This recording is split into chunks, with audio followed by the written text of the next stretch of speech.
We got the Apis Biologix in yesterday. Ian Stepler's rocket fuel.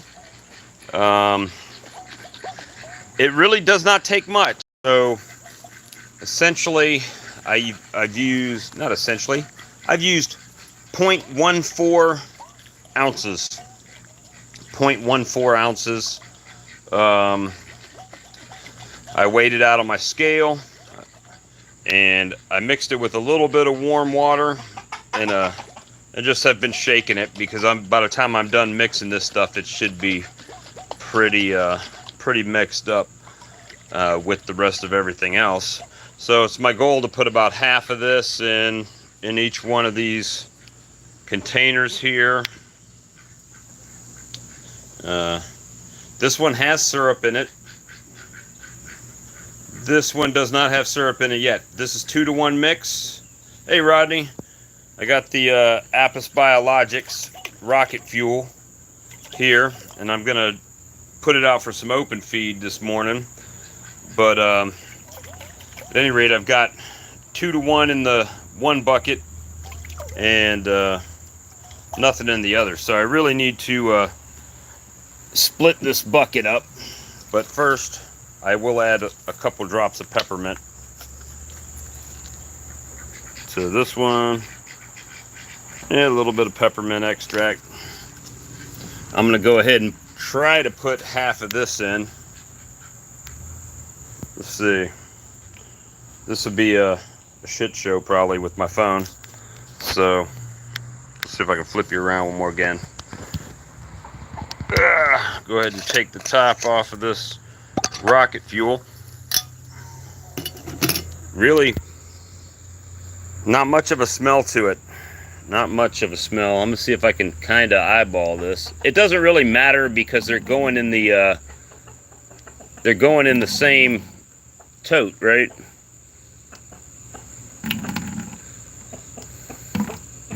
But just because we can say we did it that way, that's what we're gonna do. And you know, I went by the label. It says it'll 1,164 gallons. So I had to divide out all the math based on what they said that they need to be in both. So this is going to be a little bit interesting trying to pour the syrup. Let me hold on.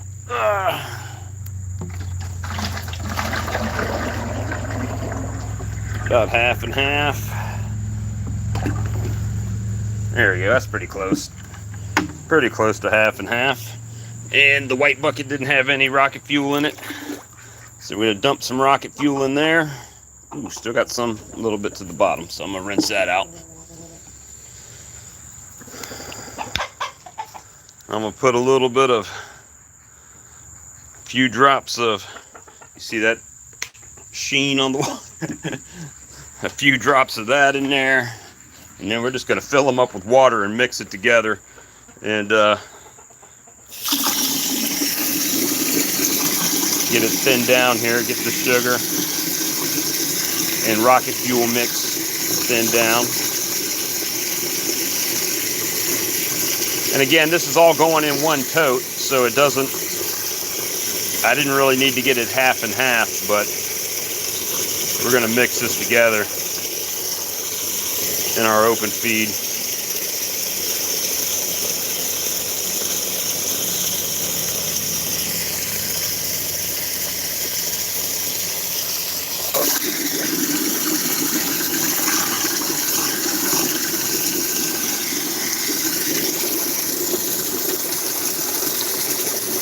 So I measured it out, 0.1. No, I'm putting it in the open feeder. I'm just going to put it in the open feeder. So, matter of fact, let me put a little bit of extra water in here, make sure I'm getting all the rocket fuel remnants out of the little jar I mixed it in. If I don't dump it all over, it's kind of costly. But it does 1,000 liters, so I guess it's not that, which is 264 gallons. And really it took about a teaspoon, that was it. It was not a lot to make the amount. So let me carry one bucket out at a time because I got a phone. And we'll see, because they drew everything from yesterday. And it's supposed to be a hot one today. And it's early. Some bees on it. But we're going to give them a kickstart here. All right, ladies, out the way. Coming through. Water. Sugar syrup. Rocket fuel. There we go. Some rocket fuel. All right, so that's one. That's one down. Let's go get the other one.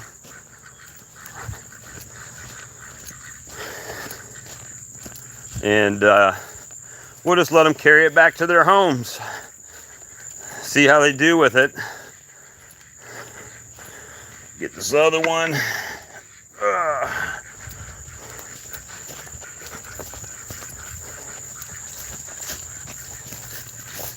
Been doing some work. Gonna try to sell some honey out here today. Because well, yesterday wasn't bad. It was a little bit cloudy, but it's supposed to be mostly sunny today.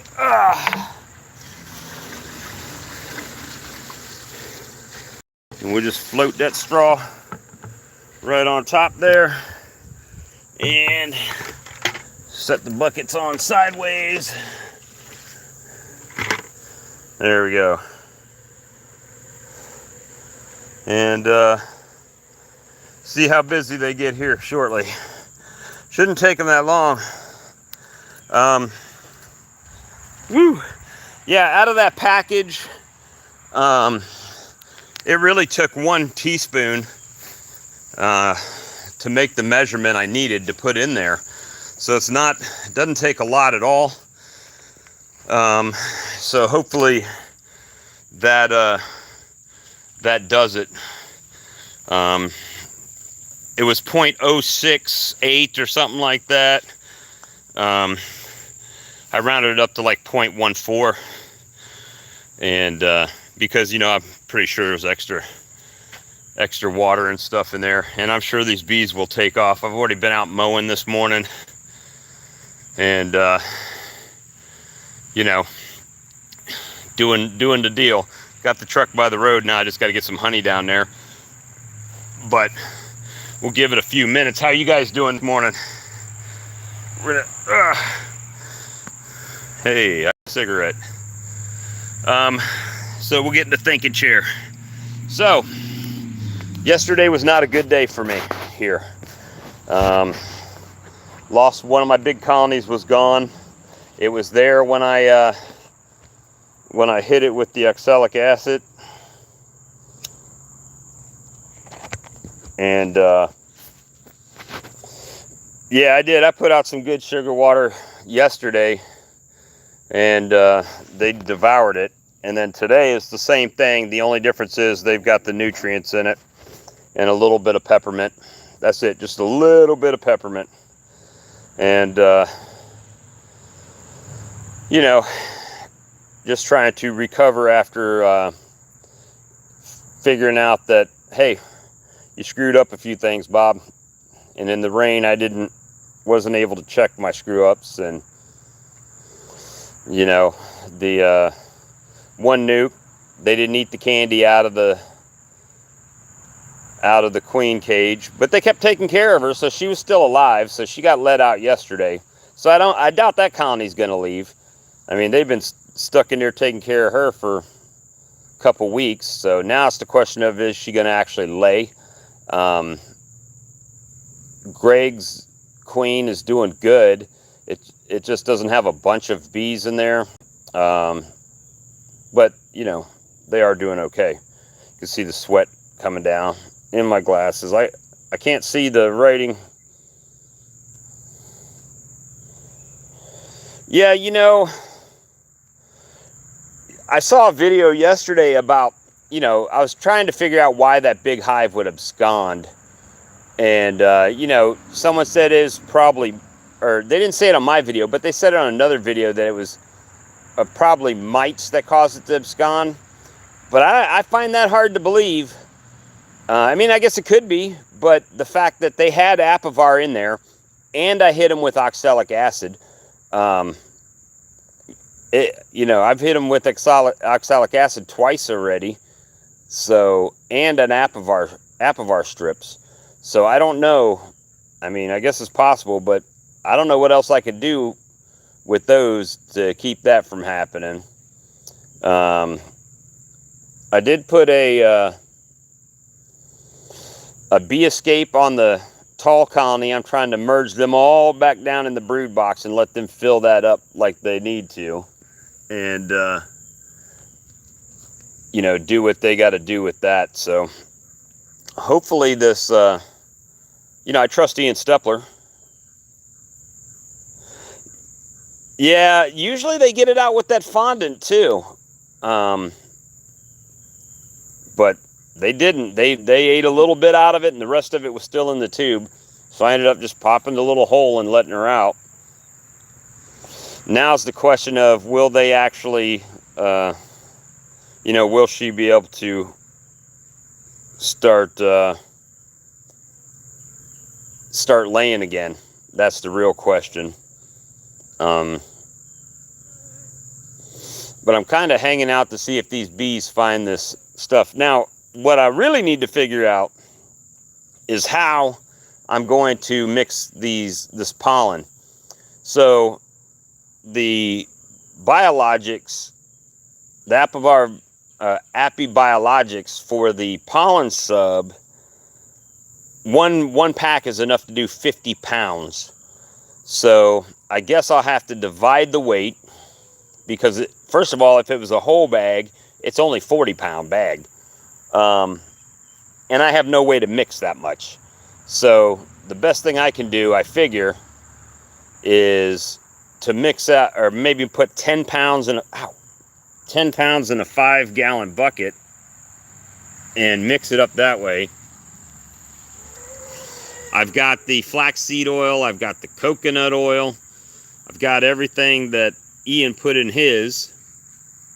So it should be Ian Stepler's recipe, other than the fact that Ian's recipe, he doesn't have quantities, like how much he put of the oil in there and stuff like that. Maybe he just uses that for a consistency thing. I don't know. So, of course, it helps having this syrup that I can mix in. And hopefully, you know, it looks like they just poured some in their churner there until it got to the consistency and squished it out. You know, so that's all things that I've got to figure out. Trying to see if these bees are ramping up over here yet. But there's plenty of sugar in there for them now. And, you know, trying to figure it out. These colonies over here seem like they're doing okay, the ones that are left, but then the big one seemed like it was doing okay when I was out there and I hit it with the OA. It had numbers in it. I don't know, I didn't go in the box, but it had bees on the front and everything. So they just kind of did their thing and went away after that. But I figured I would give the Apis Biologix a shot on the open feed, and hopefully they carry some back to the colony, which I'm sure they will. And it's my hopes, because I've got that bee escape on, that big colony starts packing that a little bit lower in the brood box and helps them out. It's not directly on them, because I'm gonna do some rearranging when I pull that bee escape off, to where I'll be able to I'll be able to put like an in-frame feeder and stuff like that in it, because it doesn't have a frame feeder in it right now. But we're gonna try to see how it goes, and you know, looks like they're finding that pretty good over there right now. Not like it was yesterday afternoon, but the heat's just ramping up, and we'll try to get it going. Oh, dog update. Miraculous recovery so far. Still having a problem. She's not using the restroom. Not in her cage, not outside. But she's drinking water, she's eating food. So maybe it's just because she had a couple days where she really wasn't eating and stuff. that her body's just using it. So we'll see what happens. But she hadn't really gone to the bathroom, but she's not crying. She was up, she was being good this morning, ready to go out, ready, her old self pulling to get out. So she just didn't do anything when she got out there, but she's doing better. But other than that, that's kind of what I got going on today. I'm going to I'll probably go live in a little while. I'll give it a little bit of time on this feeder, and we'll see if they're gonna carry it home like they should. Really not a lot. I mean, when you think about the volume, it's not a whole bunch in there, so it should do all right. But at any rate, I'll give you guys an update in a little while, so be looking for notifications, and we'll see you guys in a bit. Bye.